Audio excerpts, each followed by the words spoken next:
ஆசை சீரமைப்பு.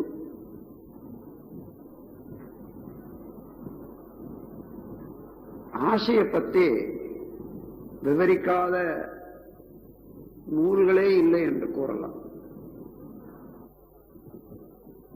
பல்வேறு விதமாக ஆசையை பற்றி கூறுகின்றார்கள். ஆனால் பொதுவாக ஆசை கெட்டது, அதை அழித்துவிட வேண்டும், ஒழித்துவிட வேண்டும் என்று.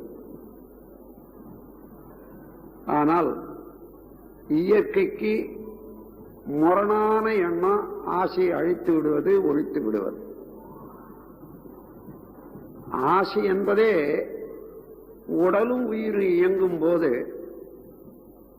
உடலிலே ஏற்படக்கூடிய உணர்ச்சிகளுக்கு அதே ஆசை.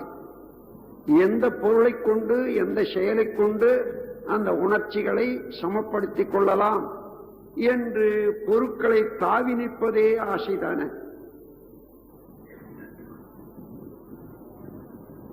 உயிரோடு மனிதன் வாழ்ந்து கொண்டிருக்கிறான் என்பதற்கு ருசு ஆசைதான். ஆக ஆசையை அழித்து விடவோ முடிக்க விடவோ முடியாது, கூடவும் கூடாது. நாம் என்ன செய்ய வேண்டும்? ஆசையை பேராசையாக மாறாது பார்த்துக் கொள்ளணும். ஆசை ஆசையாகவே இருக்கு மட்டும் நன்மைதான் விளையும். சிறப்பு பயிற்சியிலே சேர வேண்டும் என்பது ஆசைதான்.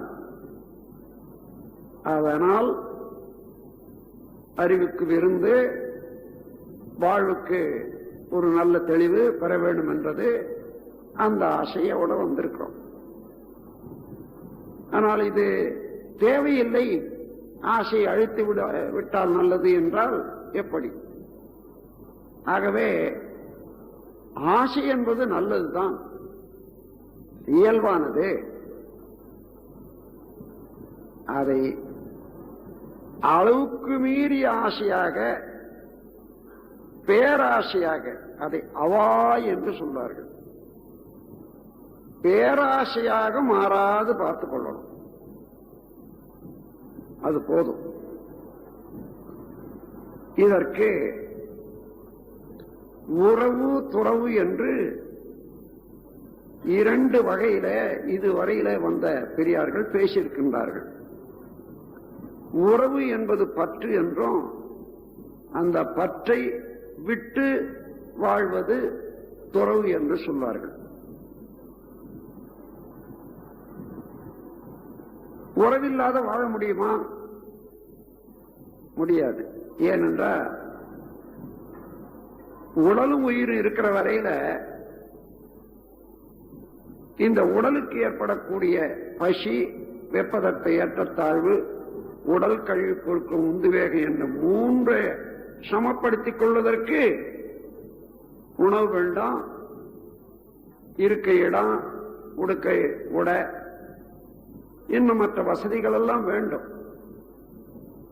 அப்பொழுது அந்த பொருளை பெறுகிறோம், வைத்திருக்கிறோம், அனுபவிக்கிறோம், பிறருக்கு கொடுக்கிறோம். இது பொருளோட உறவு தானே. அந்த பொருள் பற்று இல்லாமல் வாழ முடியுமா? முடியாது. ஆனால் இங்கே அறிவிலே மிகுந்தவர்களுக்கு, விழிப்பு நிலை பெற்றவர்களுக்கு இங்குதான் ஒரு ரகசியம், மறைபொருள் விளங்கிக் கொள்ள வேண்டியதாக இருக்கிறது. உறவிலே உள்ள உண்மை நிலை தெளிவு துறவு எனப்படும். அதை விட்டுடுறது துறவு என்று சொன்னார்கள். ஆனால் அது மேலோட விளங்காத வரையில இருக்கிறது சாதாரண மக்களுக்கு. ஆனால் உண்மை என்ன என்றால், உறவிலே கண்ட உண்மை நிலை தெளிவு துறவு எனப்படும். நான் இருக்கிறேன், எனது தம்பி இருக்கிறான், அல்லது என்னுடைய மனைவி இருக்கிறாங்க வச்சுக்கோட்டும். தம்பி மனைவி என்ற இடத்துல நாம் கூடி வாழக்கூடிய ஒரு பழக்கத்தினாலேயும் அவ்வப்போது ஒருவருக்கு ஒருவர் செய்ய வேண்டிய கடமைகளை உணர்ந்தும் நாம் உறவு கொண்டிருக்கிறோம். ஆனால் அதே நேரத்தில் நாம் எங்கிருந்து வந்தோம்? இன்று 60 ஆண்டுகளுக்கு முன்னதாக, 80 ஆண்டுகளுக்கு முன்னதாக இல்லவே இல்லை. அதன் பிறகு வந்தோம். அதே போல ஒரு சில காலம் பொறுத்து நாம் இல்லாமலே போய்விடுவோம். அதே போல ஒவ்வொருவரும் தோன்றுகின்றார்கள், வாழ்ந்து கொண்டே இருக்கின்றார்கள். ஒரு காலம் வர்ற போது முடிந்து விடுகிறார்கள். இது உண்மை, இது கற்பனை அல்ல. இந்த உண்மையான வாழ்வில உடல் இருக்கிற வரையில பொருள் வேண்டும், அதுவும் உண்மைதான், அது கற்பனை அல்ல. அதே போல மனித உறவு வேண்டும், பொருள் உறவு வேண்டும். இதை உணர்ந்து பொருள் ஈட்டி காத்து மனித உறவோடு இனிமை காத்து வாழ வேண்டியது அவசியம்தான். இங்கே என்ன வேண்டும்? அளவு முறை வேண்டும். இந்த பொருளுடைய தன்மை என்ன, எவ்வளவு எனக்கு வேண்டும் என்று தெரிந்து கொண்டோமையானால் எந்த அளவில் அந்த பொருள் வேண்டுமோ அந்த பொருள் அந்த அளவில் வைத்துக் கொண்டு அவசியமற்ற முறையில அதை காத்துக் கொண்டிருக்க வேண்டியது அவசியம் இல்லை. அதே போல என் தம்பி எனக்கு பின்னால பிறந்தான், நானும் பிறந்தேன், வாழ்ந்து கொண்டு வரோம். என்றைக்கும் ஒரு நாள் அவன் ஒரு நாளைக்கு போயிடுவான், நான் ஒரு நாளைக்கு போயிடுவேன். அதே போல மனைவியானாலும் கணவனானாலும் அவரவர்கள் வந்த வேலை முடிச்சதுன்னா இந்த சத்திரம், உலகம் என்ற சத்திரத்துக்கு உள்நுழையும் கட்டணம் இல்லை, வெளியே போகவும் கட்டணம் இல்லை. அந்த மாதிரி இந்த சத்திரத்தில் வந்து இறங்கணும். ஏதோ ஒரு வேலையா வந்தோம், அந்த வேலை முடிஞ்சு போச்சு, சத்திரத்தை காலி பண்ணிட்டு போறோம். இதற்கு மத்தியில் ஒருவருக்கொருவர் அவர்களுடைய வினைப்பயன் காரணமாக அனுபவிக்க வேண்டியதுக்கு ஒருவரோடு ஒருவர் கூடிக்கொள்றோம். அந்த கூட்டு நண்பனாக இருக்கலாம், மனைவியாக இருக்கலாம், அண்ணனாக இருக்கலாம், தம்பியாக இருக்கலாம், அப்பாவாக இருக்கலாம். எனினும் ஒவ்வொருவருடைய வினையும் அவரவர்களையத்தான் தொடரும். இன்பமோ துன்பமோ அவரவர்களே தான் அனுபவிக்க வேண்டும். அதனால அந்த உறவில உண்மை நிலை தெளிவு ஏற்பட்டு விட்டதானால் எந்த அளவில் நான் என்ன செய்ய வேண்டும் என்று அளவு முறை கண்டுவிட்டால் அந்த உறவிலேயே நம்ம ஆழ்த்திக் கொள்ளாம இருப்போம். ஆற்றிலே குளிப்பது வேறு, மூழ்கி விடுவது வேறு. குளிப்பது என்றால் விழிப்பு நிலையோட ஆற்றின் வேகம் அறிந்து இடம் தேர்ந்து தண்ணியை மேல ஊற்றிக்கிறதோ அல்லது உள் இறங்கி குளிப்பதோ சரி.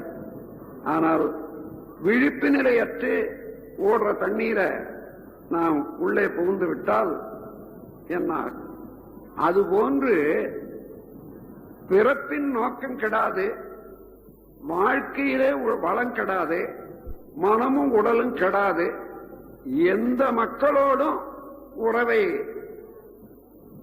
அளவுபடுத்திக் கொள்ளும் போது அதுதான் துறவு.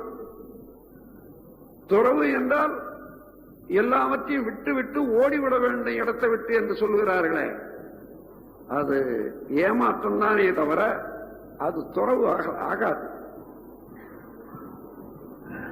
துறந்து போனா அப்படியே வீட்டை விட்டு வெளியேறி போனா என்ன?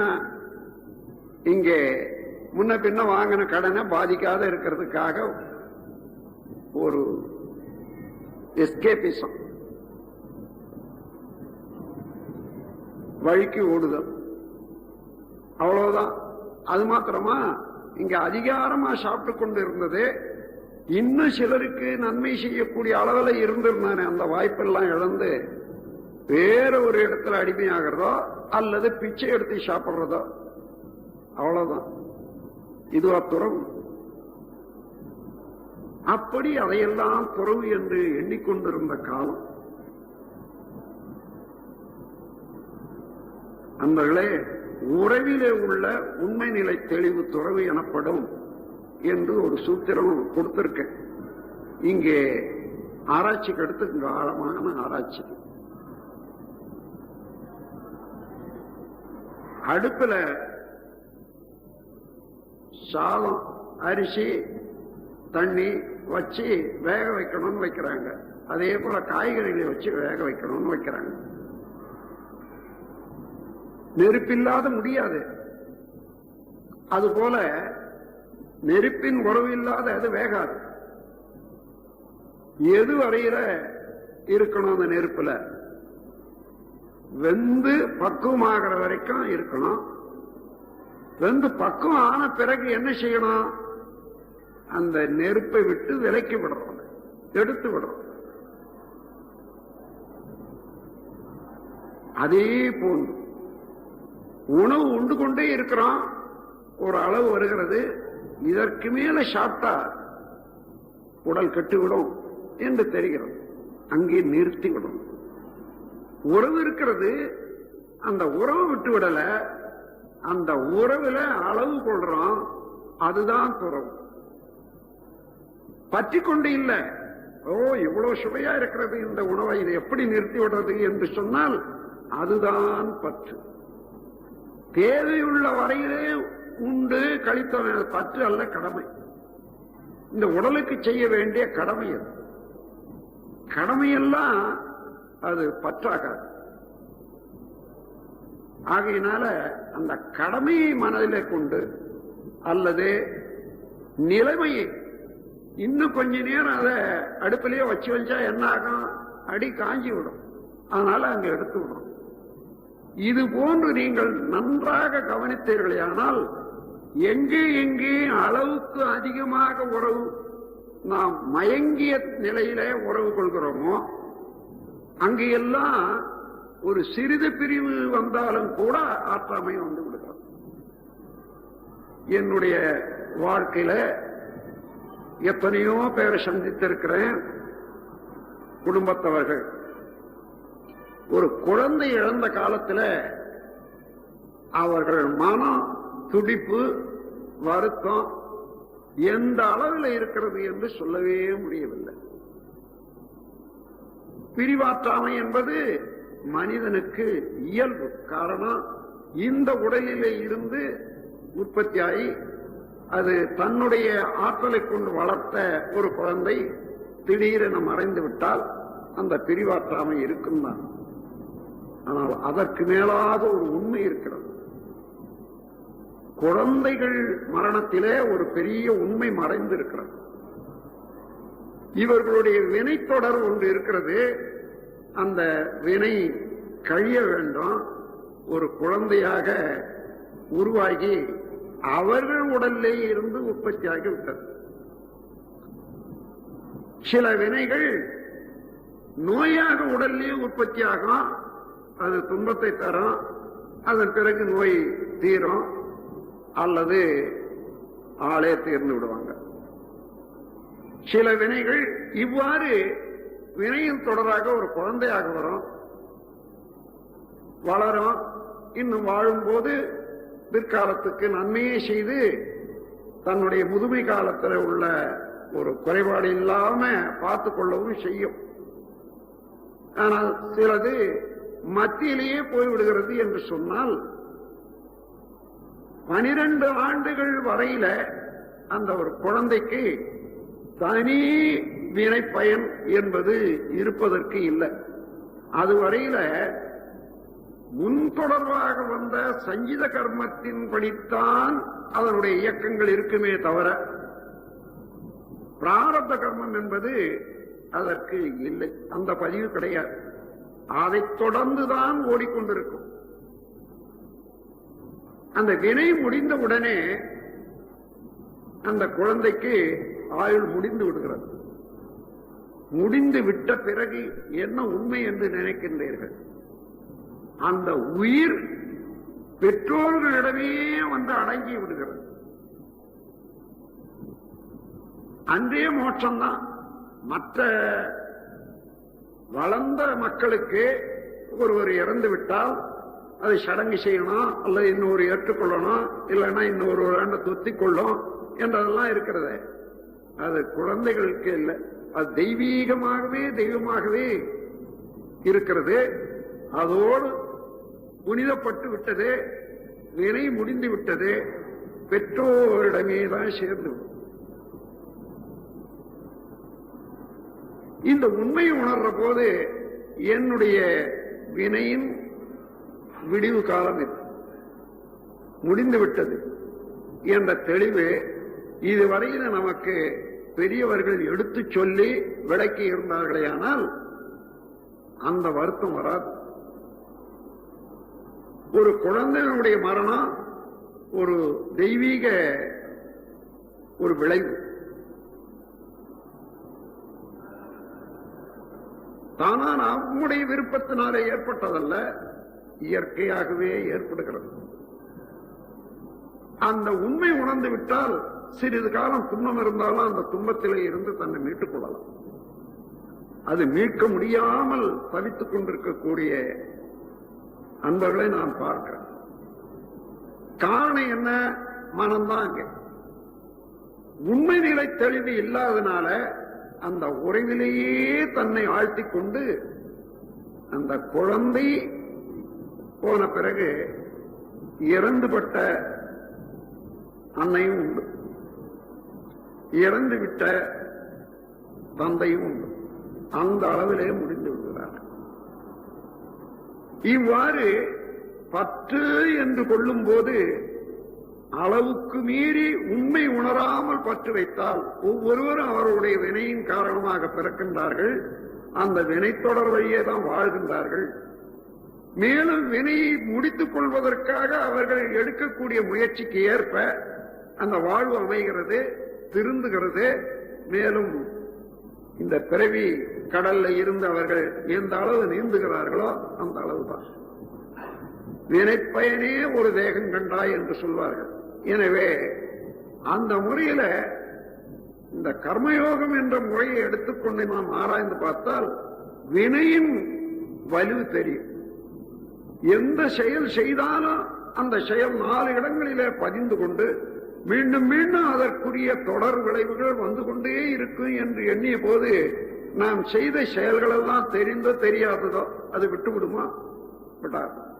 சரி, போனது போகட்டும், இன்றாயினும் தெளிந்து கொண்டு எந்தெந்த செயலை எந்தெந்த விதத்திலே மாற்றி அமைத்துக் கொள்ளலாம் என்ற தெளிவோடு முனைந்தோமானால் நமக்கு இறை அருளே உள்ளே ததும்பிக் கொண்டிருக்கிறது, காத்துக் கொண்டிருக்கிறது உதவுவதற்காக. அதை கொண்டு சென்று விடலாம். அந்த முறையில ஆசை என்பது எல்லாம் வல்ல இறைவனே துண்டுபட்டு அணுவாகி அந்த அணுவிலே இருந்து விரிந்து விரிந்து விரிந்து பிரபஞ்சத்தை தாண்டி பேரியக்க மண்டலத்தை தாண்டி பேராதார நிலையோட சேர்ந்து விட வேண்டும் என்ற ஆற்றல் அந்த துணுக்கிலே, அந்த துண்டுபட்ட அறிவிலே இருக்கிறது. ஆகவே இந்த அறிவினுடைய வேகம் ஏதேனும் ஒரு பொருளிலே பார்த்து மயக்கத்திலே நாம் இருக்கும்போது இன்னும் அந்த பொருள் வேண்டும், இன்னும் வேண்டும், இன்னும் வேண்டும் என்றுதான் நினைக்கும். சாதாரணமா நமக்கு ஒரு சொக்கா வேண்டும், ஆனால் துவைச்சு எடுக்கிறதுக்கு ஒரு 2-3 இருக்கணும். 4 சொக்கா வேண்டும். 4 சொக்கா வந்த பிறகு நாம் என்ன நினைக்கணும்? இந்த 4ல ஒண்ணு போன பிறகு ஒண்ணு வாங்கிக்கலாம் இருந்தா நமக்கு பாரம் இல்லை. ஓ, இது புதிய ரகமா வந்திருக்கிறதே, அதை வாங்குவோம், அதை வாங்குவோம், அதை வாங்குவோம் என்று ஓடிக்கொண்டே இருக்கிறது. காரணம் என்ன? இந்த சொக்காய்க்காக எழல ஆசை. இறைவனையே அடைய வேண்டும் என்ற ஒரு வேகம் கொண்ட ஆசைய அந்த இறைவனை அறிவதற்குரிய வழியிலே திருப்பி விடாததனால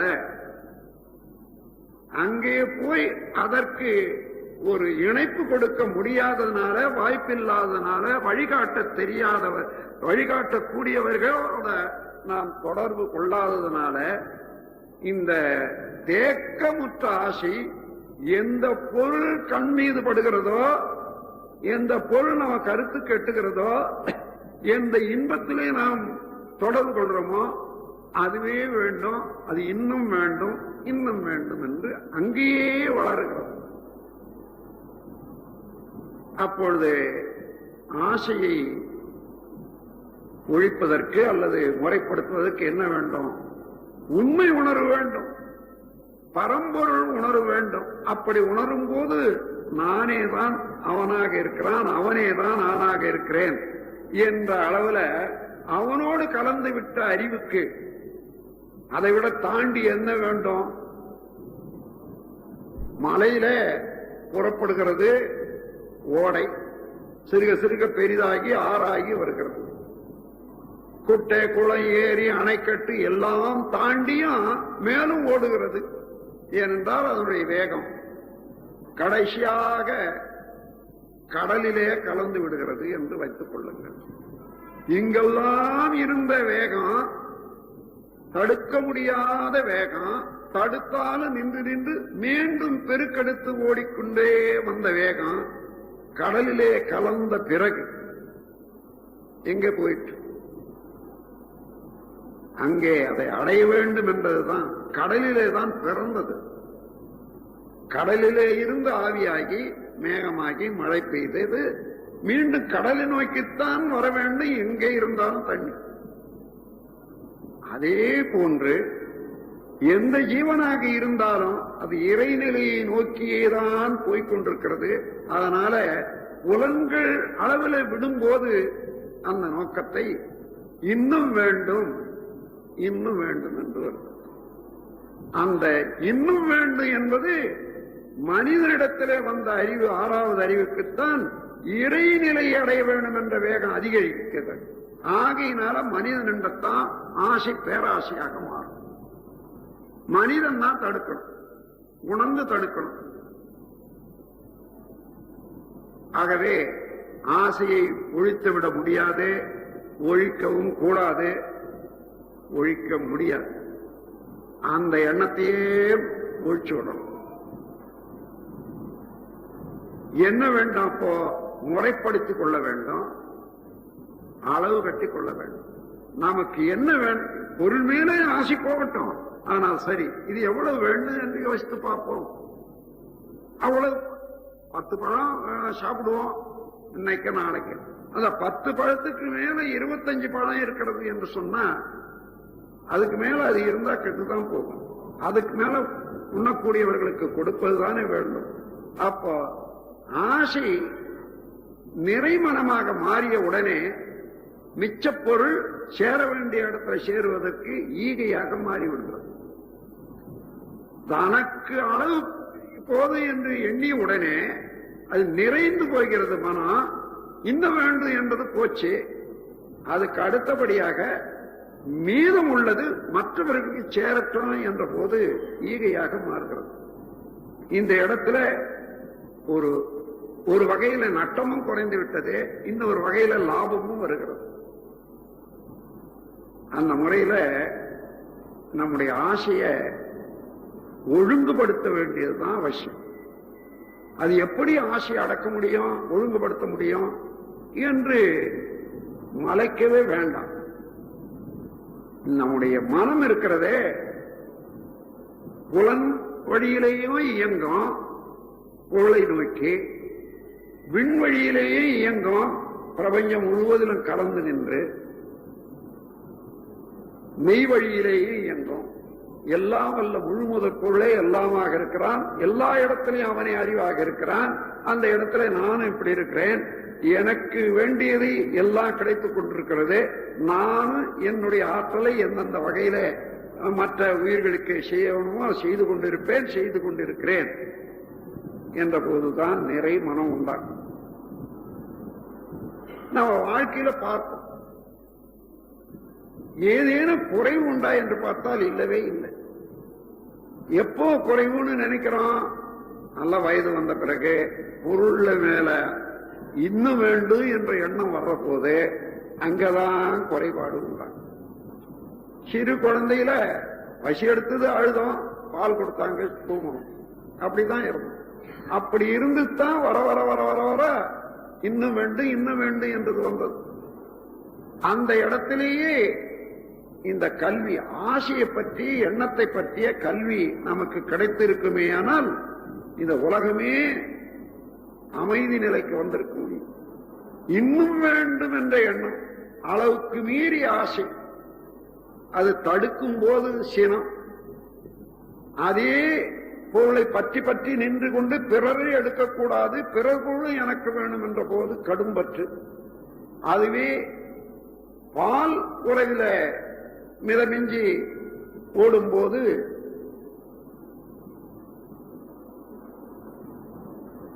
கவர்ச்சி, பால் கவர்ச்சி, முறையற்ற பால் கவர்ச்சி. பொறாமை முதலியவைகளால ஏற்றத்தாழ்வு காணும் போது உயர்வாழ் மனப்பான்மை. அதையே சினத்தை இருப்பு கட்டிய போது வஞ்சம். அப்போ இந்த 6 குணங்களும் கூட ஆசை அமைக்காததுனால, ஆசையை அளவு கட்டாததுனால, அது மீறி திசை மாறி எழுந்த மற்ற 5ம் மொத்தம் சேர்த்து 6 குணங்கள் என்று சொல்றோம். அதனால ஆசையை சீரமைத்துக் கொண்டோம், நிறை மனம் வந்து விட்டது என்று வைத்துக் கொள்ளுங்கள். நிறை மனம் வந்தால் அவர் ஏதோ சொல்றாரு, சினை எழாது. அவர் எதுக்கு சொல்றாரு, என்ன சொல்றாரு? தப்பு தப்பு என்று சொல்ற போது அவருக்கு அறிவு குறைவு என்று நமக்கு தெரிஞ்சு போச்சு. அவருடைய அறிவு குறைவுக்கு நான் கோவப்பட்டு என்ன பிரயோஜனம்? அது அவ்வளவுதான். அதற்கு அந்த அறிவு குறைவை சரிப்படுத்துறதுக்கு என்னால என்ன முடியுமா? முடிஞ்சா செய்வோம், இல்லைன்னா இல்லை என்ற போது சினமும் இல்லை.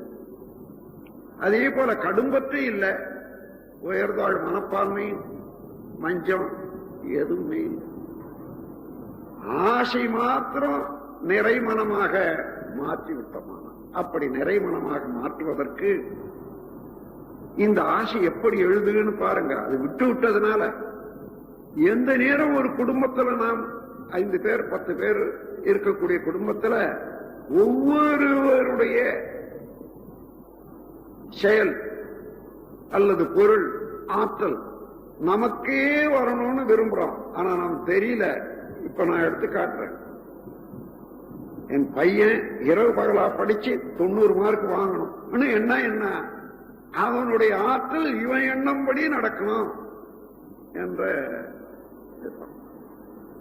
அதே போல என்னுடைய கணவர் நான் சொல்றபடி என்றபடி தான் செய்யணும், அதுக்கு மேல அவர் செய்ய முடியாது. அதே போல என்னுடைய மனைவி நான் சொல்றபடி என்றபடித்தான் செய்யணும் என்று சொன்னா என்ன, அவர்களுடைய ஒரு ஆற்றலை தானே கைப்பற்றி நிக்கணும் என்ற ஆசை அங்க இருக்கிறது. சரியா பார்த்தீங்கன்னா ஒவ்வொருவரும் இப்படி நடக்கணும் எதிர்பார்க்கிறோமே, அந்த எதிர்பார்ப்பதெல்லாமே பேராசைதான். எதிர்பாராமலே நீங்க செய்ய வேண்டியதை செய்து கொண்டே இருந்தால் கிடைக்க வேண்டியது கிடைத்துக் கொண்டுதானே இருக்கும். அதை தெரிந்து கொள்வது தான் அமைதி, அறிவு. அந்த அறிவை இங்கே முறைப்படுத்திக் கொண்டோமையானால் அது ஆசையாக மாறாது, பேராசையாக மாறாது. ஆசை இருக்க வேண்டியதுதான். இச்சை என்பது இயற்கை. அந்த இச்சையை வளர விடுவது, அளவுக்கு மேல வளர விடுவதுதான் நமக்கு துன்பத்தை தருவதாகும். எனவே அன்பர்களே, எழும் ஆசைகளை முடிக்கத்தான் வேண்டும். எழுந்த ஆசை முடிக்க முடியல என்றால் தேக்கமுறும். பல ஆசைகள் தேக்கமுற்று இன்னைக்கு முடிக்க முடியல, நாளைக்கு முடியலன்னா இன்னும் பல ஆசைகள் சேர்ந்து ஆசைகள் தான் மனிதன் மிஞ்சம். நிறைமனம் ஏற்படவே படாது. திருப்தி என்பது என்னைக்கும் வராது. காரணம் என்ன? மனதுக்கு வேகம் அதிகம். எந்த ஆசைப்பட்டாலும் உடலை கொண்டுதானே அது நடத்த வேண்டும். அப்ப உடலினுடைய வேகம் தெரியாத மனதனுடைய வேகம் ஒவ்வொரு நாளைக்கும் ஒவ்வொரு சில ஆசைகளை கூட்டிக் கொண்டே போனால் என்னைக்கு முடிக்க முடியும்? அதனால என்ன செய்யணும்? ஆசை எழும்போதெல்லாம் இந்த உடலை கொண்டு இதை முடிக்க முடியுமா என்று முதல்ல கணிக்கணும். அப்படி கணித்தோம்னா இந்த உடலை கொண்டு முடித்து விடலாம் என்றால் அது முதல்ல ஒப்புக்கொள்றோம். சரி, அப்படி முடிந்தால் இந்த உடலை கொண்டு இந்த ஆசையை நிறைவேற்றிக் கொள்றோம். விளைவு என்ன ஆகும்? ஒவ்வொரு நிறைவேற்றுதெல்லாம் இன்பமா துன்பமா விளையும் அல்லவா? அது எனக்கு தேவைதானா? அதை நான் தாங்கிக் கொள்ள முடியுமா? சரி, நல்லது, செய்ய வேண்டிய. அப்போ என்ன என்ன ஆசைகளை இந்த மாதிரி எண்ணினோம், முதல்ல அது நல்லதுதானா? இந்த உடலால முடிக்க முடியுமா? முடித்த பிறகு பின்விளைவு என்ன ஆகும்? சமுதாயம் ஒப்புக்கொள்ளுமா? ஏன்னா ஒவ்வொரு மனிதனும் சமுதாயத்துக்கு சொத்து. நாம் ஏதோ ஒவ்வொருத்தரும் தனியா இருக்கிறோம்னு நினைக்கிறோமே, அது பெரிய கற்பனை, அறியாமை என்று கூட சொல்லலாம். உடலால, உயிரால, அறிவால இந்த சமுதாயத்தில் உள்ள மக்களோட பின்னிக் கொண்டு இருக்கிறோம். ஒரு செல்வந்த மாடி மேல சாப்பிட்டுட்டு நல்லா உறங்கி கொண்டு இருக்கலாம், உறக்கம் இல்லாத பிறண்டு கொண்டு இருக்கலாம். அதே மாடியின் கீழே பிளாட்பாரத்துல பசியோடு ஒருத்தன், ஒரு ஏழை வருந்தி கொண்டு இருக்கலாம். இவனுக்கு அவனுக்கு என்ன தொடர்பு என்று மேலோட தெரியும். இவனுடைய பசியினுடைய வேகத்துல ஐயோ பாரு, அவரெல்லாம் நல்லா சாப்பிட்டுட்டு தூங்குறாங்க, நான் பசியோடு இருக்கிறேனே என்று எண்ணுவான். பசியோடு இருக்கக்கூடியவனுடைய எண்ணமெல்லாம் வருத்தமெல்லாம் எங்கே நாடி வரும் என்று கேட்டா உண்டு கழித்து இருக்கக்கூடியவர்கள்தான் நாடும். இந்த எண்ண அலையினுடைய ஆற்றல் எவ்வளவு! எண்ணமே இறைவனுடைய பிரதிபலிப்புத்தான் என்று தெரிந்து கொள்ற போது, படக்க நிலவான் என்று தெரிந்து கொள்ளும் போது பேராற்றல் உடையது எண்ண அலை. அந்த எண்ண அலைதான் சாப்பிட்டு படுத்தான் தூங்க முடியாத பெறலாம். அப்போ இவன் அமைதியாக இருந்தானே, ஆனால் அவனுக்கு அமைதி, பூர்ண அமைதி கிடைக்கும். அது மாத்திரமல்ல, எங்கு ஏழ்மை இருக்கிறதோ, எங்க அறியாமை இருக்கிறதோ, அந்த இடத்துலதான் நோய் உற்பத்தி அதிகமாகும். அப்படி ஒரு மனிதன் ஒரு நோயை உற்பத்தி பண்ணான்னா அது காற்றிலே, எண்ணத்திலே, கிருமி வாயிலாக எல்லாருக்கும் தான் பரவும், எல்லாருக்கும் சமமாக சப்ளை ஆகும். நல்லவன் கெட்டவன் பார்க்காது. அந்த முறையில ஒரு இந்த ஏழ்மையும் அறியாமையும் ஒரு சமுதாயத்தில் இருக்குமே, ஆனால் அது எல்லாருக்கும் சொந்தமாகி விடுகிறது. பொருள் அளவுல நான் வச்சிருக்கேன், நீ வச்சிருக்கேன், அவன் பொருள் ஏழை பணக்காரன் ஆகலாம். ஆனால் அதனுடைய விளைவு எல்லாரையும் நிறைவு வருகிறது. அப்ப பாருங்க, உடலால இவன் உடல்ல ஒரு நோய் வந்தாலும் சரி எல்லாரையும் பாதிக்கும். அவன் மனத்தால இருக்கக்கூடிய எண்ண அலைகளும் பாதிக்கும். அவனுடைய செயல்ல வந்த விளைவு என்ன பண்றான்? ஒவ்வொரு நாளைக்கு போறான், திருடுறான், அடிக்கிறான், பிடிக்கிறான். அப்போ உடலாலையும் மற்றவர்களுக்கு துன்பத்தை கொடுக்கிறது. எனவே அறிவும் வறுமையும் இருக்கக்கூடாது, பொருள் வறுமையும் இருக்கக்கூடாது என்ற போது அறிவுடையவர்களும் பொருள் உடையவர்களும் ஒன்று சேர்ந்து இந்த உலகத்தை திருத்துறதுக்கு முன்வந்தே ஆகணும் என்ற ஒரு பொறுப்புணர்ச்சி உண்மையை உணர்ந்தாதான் உண்டாகும். அதுவரையில ஏழ்மையிலேயும் அறிவின் குறைபாட்டில் இருக்கக்கூடியவர்களே தன்னை நிறைவு கொள்ளணும்னு எடுக்கிற போது அறிவாளியும் பாதிக்கும், பொருளாளர்களையும் பாதிக்கும். அதான் இன்னைக்கு உலகத்தில் நடந்துட்டு வர. எனவே இந்த ஆசையை ஒழுங்கு செய்வதற்கு ஒரு சுலபமான முறை உண்டு. இதுவரையில தெரிஞ்சோ தெரியாமலோ ஆசைகளை சேமிச்சு வச்சுட்டோம். அதாவது அனுபவிக்காமல் சேர்த்து வச்சிருக்கக்கூடிய ஆசைகள் எவ்வளவோ அந்த அளவுக்கு மனிதனுடைய மனம் வீழ்ச்சி அடையும், பலகீனம், செயலற்று போகும், டிப்ரெஷன் என்று சொல்லக்கூடிய சோர்வு உண்டாகும், ஏமாற்றம். அந்த முறையில மனிதன் அது மதிப்பற்று போகிறான். ஆகையினால என்ன வேணும்? மனிதன் மனிதனாக வாழணும்னு சொன்னா அவன் கொண்ட ஆசையை நிறைவேற்றி ஆகணும். அப்ப அடுத்தபடி செயலுக்கு வர்ற போது என்ன? நிறைவேற்றக்கூடிய ஆசையைத்தான் கொள்ள வேண்டும் என்பது வந்து உடலை கொண்டுதானே ஒரு ஆசை நிறைவேற்றணும். அந்த உடல் தாங்குமா என்பது முதல் கேள்வி. அடுத்தபடி இந்த உடலை கொண்டு இது நிறைவேற்றிக் கொண்டால் என்ன விளையும்? அந்த விளைவு துன்பமா இன்பமா? இது எனக்கு தேவைதானா?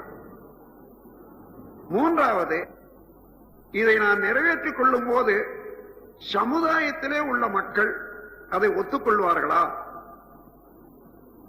சமுதாயம் ஒப்புக்கொள்ளாத முறையிலே ஒருவர் ஒரு ஆசையை நிறைவேற்றிக் கொள்வாரேயானால் அது எல்லா வகையிலும் துன்பம் தான் கொடுக்கும்.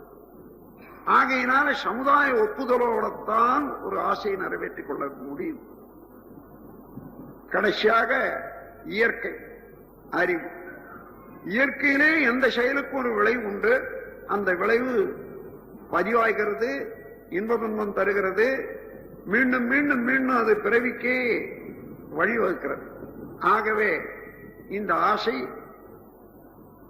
அறிவுத்துறையில எந்த அளவில் நான் நிறைவு செய்து கொண்டேன் ஆனாலும் பின்விளைவு என்ன? ஒரு தடவை நான் செய்து விட்டேன், அடுத்தடுத்து அதே எண்ணம் வரும், அதே செயல் வரும். அது நல்லதா? இப்படி பார்க்கிற போதுதான் எந்த ஆசையும் நிறைவேற்றக்கூடியது, நிறைவேற்றிய பின்னர் பின்விளைவு தவறாக இல்லாதது என்ற முறையில நமக்கு திட்ட தெளிவாக தெரிந்துவிடும். அப்படி இன்று உள்ள ஆசைகள், தேக்கப்பட்ட ஆசைகள், நிறைவு பெறாத ஆசைகள் எத்தனை உண்டோ ஒரு பேப்பர்ல எழுதி கொள்ளுங்க வரிசையா. ஒவ்வொன்றா எடுத்து பாருங்க. இந்த ஆசை இது நல்லதா? இதை முடித்தால் அதனுடைய விளைவு என்ன ஆகும்? முடிப்பதற்கு இந்த உடல் இடம் கொடுக்குமா, தாங்குமா? சமுதாயம் ஒப்புக்கொள்ளுமா? இயற்கையினுடைய சட்டப்படி இது என்ன நிலைமையை எனக்கும் என்னுடைய குழந்தைகளுக்கும் என்னுடைய பின்னால வரக்கூடிய பிறவிகளுக்கும் உண்டாகும் என்று பார்த்து இந்த ஆசை வேண்டாம், வேண்டும் என்று எழுதி கொள்ளணும். துன்பத்தை தரக்கூடியதா இருந்தா அது ஏன் நாம போய் மாட்டிக்கணும்? இருக்கக்கூடிய துன்பமே போதும் என்று இருப்போம். இன்பத்தை தரத்தக்கதாகவும் துன்பத்தை போக்கக்கூடியதாகவும் தான் இருக்கணும். அதை மாத்திரம் எடுத்துக்கொள்றோம். அப்படி கழிக்கிற போது 20 ஆசைகள் நாம் எழுதி பார்த்தோம்னா, பயிற்சி செய்து பார்த்தோம்னா 15 அடிபட்டு போகும். எதிரில் இன்னென்ன காரணத்தினால இந்த ஆசை இனி எனக்கு வேண்டாம், இதை என்னிடம் இருந்து இதை தள்ளிவிட வேண்டும் என்று உறுதிமொழியோட பல தடவை சொல்லி அதை மேல எழுதி கொள்ளணும். மிச்சம் உள்ளது 5 ஆசை. இந்த உடலாலையும் முடிக்க முடியும், சமுதாயம் ஒப்புக்கொள்ளும், இயற்கைக்கும் நல்லது, விளைவும் நல்லா இருக்கும். திட்டமிடுங்கள். இதை எப்படி செய்வது? எத்தனை நாள்ல முடிக்க முடியும்? இன்னைக்கு செய்யக்கூடியது என்ன? நாளை செய்ய வேண்டியது என்ன? பிளான். அந்த பிளான போட்டு திட்டமிட்டு அதே போல செய்ய தொடங்குவோம்.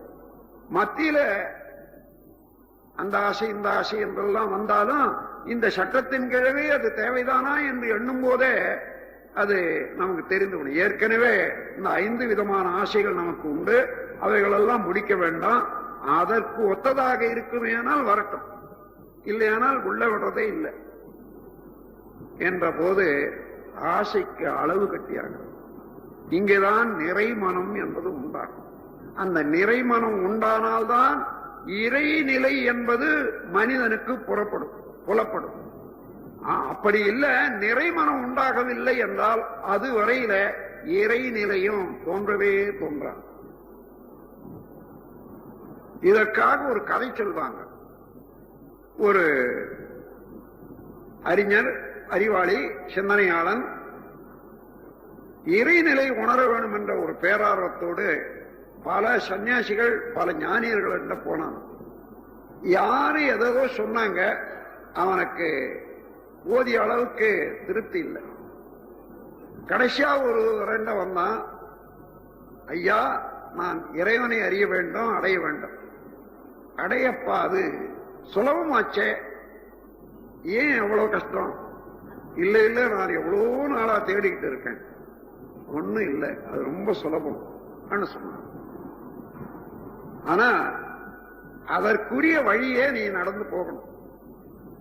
சரி, எவ்வளவு தொலைவு இருக்கும் எனக்கும் இறைவனுக்கும்? எப்படி நடக்க வேணும்னு சொல்றீங்களா? சொல்றேன். அவர் ஒரு பேப்பர் துண்டு எடுத்து கொடுத்து, ஒரு பென்சிலை எடுத்து கொடுத்து, உன்னுடைய நிறைவேறாத ஆசைகள் எத்தனை என்று எழுதுன்னு சொன்னாராம். இவர் போட்டாரு ஒரு 25, ஒண்ணு. அப்பா, உனக்கு இறைவனுக்கு உள்ள தூரம் இவ்வளவுதான், இதை கடந்து விட்டால் இறைவன் உன்னோட. அப்படியா? இது ஒன்னு முடிக்கிறதுக்கு எத்தனை ஜென்மம் எடுக்கலாம்? அது கூட வேண்டியதில்லை, இப்பவே இது முடியாது, இன்னும் இது தேவையில்லைன்னு அறுத்து எரிந்து விடலாம் என்று சொன்னாராம். அதுபோல இந்த ஆசையை பற்றி தெரிந்து கொள்ள அந்த ஆசையை முறைப்படுத்திட்டோம்னா நீரடியா இறைவனும். நாம் இறைவனை தேடிக்கொண்டே போகும்போது கூட, இறைவா எனக்கு 5 டிக்கெட் வாங்கி இருக்க, லாட்டரி டிக்கெட், அதுல 1,000 அடிக்க பாரு அண்ணதான் வியாபாரம் பேசணும். இந்த மனநிலையெல்லாம் தெரிந்த பெரியார்கள் ஈசனோடாயினும் ஆசை விடுமன்கள் என்று சொல்றாங்க. ஈசனையே போய் நேரடியா கேட்டா கூட சரி, எனக்கு அது வேணும் இது வேணும்னு கேட்கிற வேலை உனக்கு வேண்டாம். ஈசனோடாயினும் ஆசை விடுங்கள். ஈசனை பெறுவதற்கு ஆசை விடுன்னு சொல்லல, அது மாதிரி சிலர் நினைக்கிறாங்க. அது ஒண்ணுதானே வேண்டும், அதானே பிறவியினுடைய நோக்கமே. ஈசனை அடைய வேண்டும் என்றதான் பிறவியினுடைய நோக்கமே. அதை விட்டுட்டா என்ன? அதை விட வேண்டியதில்லை. அங்கே போய் கூட அங்க நின்று கொண்டு ஈசனை நினைந்து கொண்டு, அப்பா எனக்கு இது வேண்டும் அது வேணும்னு கேட்கிறிய, அது வேண்டான்றாங்க. ஆகவே அந்த முறையில நல்ல ஆசையெல்லாம் பெருக்கிக் கொண்டே இருப்போம், வைத்துக் கொண்டே இருப்போம், முறைப்படுத்திக் கொள்வோம். நல்ல முறையில அதெல்லாம் செயலாக்கி அனுபவிப்போம். இதைத்தான் சித்தர்கள் சொல்லுகின்றார்கள், மகிழ்போகம் என்ற வார்த்தையினால. இன்பத்தையே இன்பமாக அனுபவிக்க வேண்டுமானால் அளவு முறை கண்டு, ஆசையினுடைய நிலை கண்டு, உறவு முறை கண்டு நீ அனுபவிச்சா எப்பொழுதுமே இந்த 5 புலன்களாலேயே எல்லாவற்றையும் திருப்தியாக அனுபவிக்க முடியும் என்று விளக்கம் தான். ஆகவே அங்கே அறிவு முன்னே நிற்கிறது, புலன்கள் அல்ல.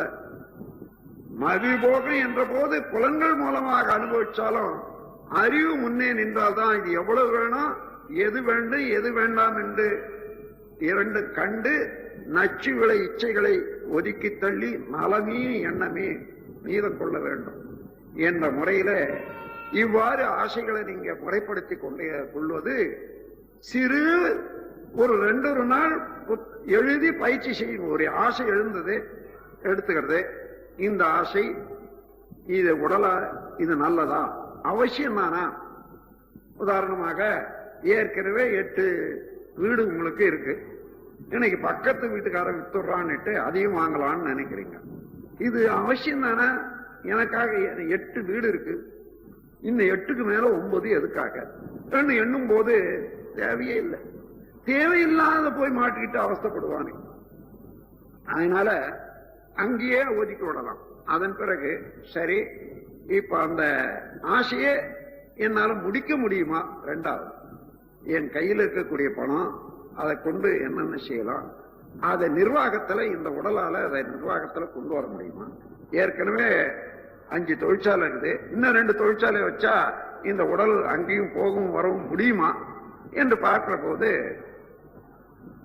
முடியும். அதாவது பணம் இருந்தாலும் உடலால செய்ய முடியாது. அதனால வேண்டாம். இந்த சமுதாயம் ஒத்துக்கொள்ளுமா? அது பார்க்கிற போது எந்த தொழில்ல, எந்த செயல்ல, அல்லது எந்த ஆசையை முடிப்பதனால நமக்கும் பிறருக்கும் நன்மையும், அதுதான் சமுதாயம் ஒத்துக்கொள்ளக்கூடியது. சமுதாயம் ஒத்துக்கொள்ளாதது என்ன? சூதாட்டம், கோரப்பந்தயம், இப்படி இன்னும் ஒன்றை ஏற்படுத்திக் கொண்டே போனோமானா அது பல குடும்பங்களை அழிக்கிறதுக்கு உள்ள ஆசை சமுதாயம் ஒப்புக்கொள்ளக்கூடிய ஆசை அல்ல, சபித்துக் கொண்டே இருக்கக்கூடிய ஒரு தொழில் தான் இது. மாதிரி தேர்ந்தெடுத்து நல்ல ஆசைகளை வைத்துக் கொள்வோம், தேவையில்லாத துன்பத்தை தரக்கூடிய ஆசைகளை அடித்து விடுவோம் உறுதிமொழியோடு. அதன் பிறகு பாருங்க மனம் எவ்வளவு லேசா இருக்கு. அந்த மாதிரி மனம் லேசா இருக்கணும், நிறைவு பெறணும், அமைதி பெறணும். அந்த அமைதியில எது வந்தாலும் நிறைவாகவே இருக்கும், சரியாகவே இருக்கும். இந்த முறையில மன அமைதியை பெற்றுவிட்டோமானால் மன அமைதியிலே தான் இறைநிலையை விளங்க முடியும். மன அமைதி இல்லையானால் இறைநிலை விளங்கவே, அதாவது அலைந்து கொண்டே இருக்கக்கூடிய தண்ணீர கீழே இருக்கக்கூடிய பொருள் தெரியாது, வெயிலாக இருந்தாலும் கூட. நிறைத்த தண்ணீர்ல கீழே இருக்கக்கூடிய பொருள் ஒரு 10 அடி ஆழமா இருந்தாலும் கூட நன்றாக தெரியும். அதுபோன்று அறிவிலே தெளிவு வர வேண்டுமானால் ஆசையின் காரணமாக நாம் அலைய விடக்கூடாது. பேராசையாக ஆசை வேண்டியது என்பதையும் ஒப்புக்கொள்ளணும். அப்படி இல்லாம ஆசை விட்டுணும்ன்றத அதுவும் மரணம். எனவே ஆசையினுடைய மதிப்பறிந்து